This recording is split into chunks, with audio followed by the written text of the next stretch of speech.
All right, so what's the number one way to save money on your car projects? I wonder. If you're anything like me and you just can't stop yourself from making financial mistakes and going out there and trying to build a race car or project car in your garage and you're on a budget, you need to find ways to keep costs down, right? The way I see it, best way to do that is to make your own car parts where you can. And that requires a certain skill, which is also the main topic we'll be discussing today, welding. This video is kind of for those of you who are maybe on the fence about things or just knee deep in the car culture and like me, have a whole list of projects you want to get done and looking to save a bit of money and maybe learn a new skill.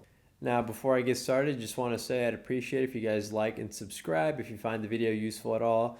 And if you have anything else to add or just plain disagree with anything I say in the video, please feel free to let me know down in the comments as I'm curious what you guys think. Quality comes at a price.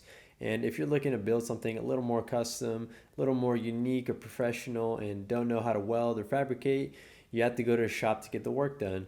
And a good shop ain't cheap. So the more custom and unique you want your build to be, really, the more reason you should have to learn welding. Again, if you're on a budget. And I'll admit, when it comes to the cheapo eBay stuff, for things like exhaust parts, it could actually cost the same, if not be more cost effective than doing it yourself. But most of us know the story with cheap Chinese parts. For little money you save, you get back a most likely sketchy product, which most of the time won't fit right and just looks and feels cheap. Plus, most of the time with that stuff, you'll want to move away from it eventually anyways and upgrade to something more legit. And also, clearly, the skill of welding is way more useful than just saving a couple bucks to do something yourself. For many projects, welding is just downright necessary. So I'll include some ways to get started, explain the different types of welding, go over my personal experiences, and end it all off going over the general pros and cons of it all. All right, let's get started.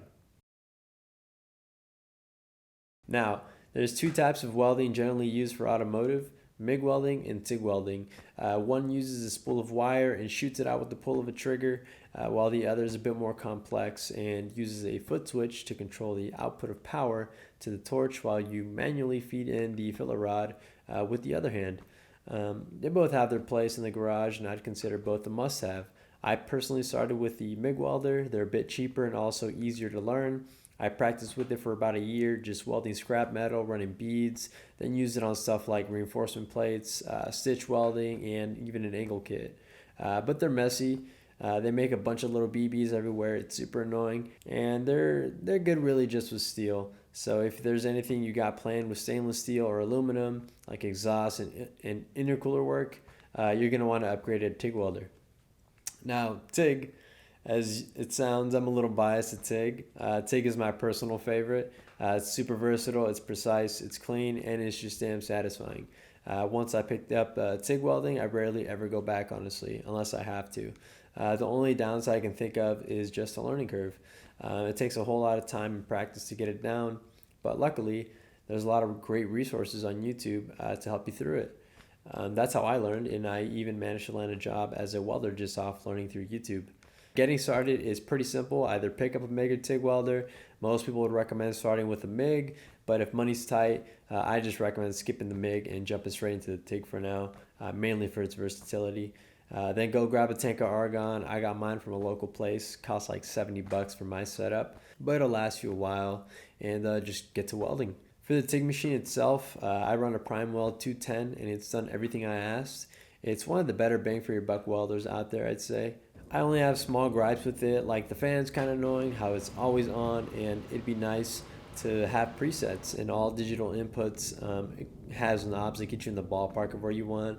I like having numbers, but honestly, you won't necessarily know what you like until you've had some time under the hood. There's cheaper models out there like the Yes Welder from Amazon, and there's also more expensive models like the HTP Invertig or anything by Miller, really. The prices can vary by a lot, and there's a lot of options to choose from. Honestly, I'd recommend just get the best one you can afford. Do your research and due diligence to find a good one in your price range. Now, for the MIG, it's kind of the same story. Research different models, find a good one in your price range. Mine is a pretty bare bones Lincoln Electric Weld Pack 140. It's simple and only runs off of 110, so it's not that powerful. But for automotive stuff, it's handled everything I've thrown at it so far. All right, let's talk learning resources. So when I was getting started, I had to learn to weld and fabricate at the same time. They kind of do go hand in hand. I watched anything and everything I could off of YouTube, and I recommend the same. Some big names that I like are the Fabrication series. His old stuff on building roll cages and exhaust work are pretty good. Pacific Arc TIG welding is really good for learning the basics of TIG and making it actually look good. And Jody over at Welding Tips and Tricks is kind of the goat at this stuff. There's also Fifth Street Fab, Hourglass Ingenuity, Well.com. The list goes on and on. YouTube's got you covered. With the channels I mentioned, you'll definitely be able to get the basics down. From there, you could always go for the more specific stuff. For example, when I was learning to build my turbo manifold, I watched some great videos by Alex L. and Viber Performance. They taught me everything I had to, and I was able to build myself a turbo manifold. So if I was to list off the pros of learning to weld, it'd definitely be welding can save a lot of money down the road. It's versatile, it's flexible, and just super satisfying, honestly. You get to build stuff on your own and add some character to your car to make it more of your own and unique. There are some downsides. It does cost a bit of money at first. You do need a garage or workplace. That's kind of a given. It sucks for most of you who live in apartments, and it will take some time to really learn and master. But if you got the space, you can find the time, and if you can save up or bite the initial bullet of getting started, I think it's worth it.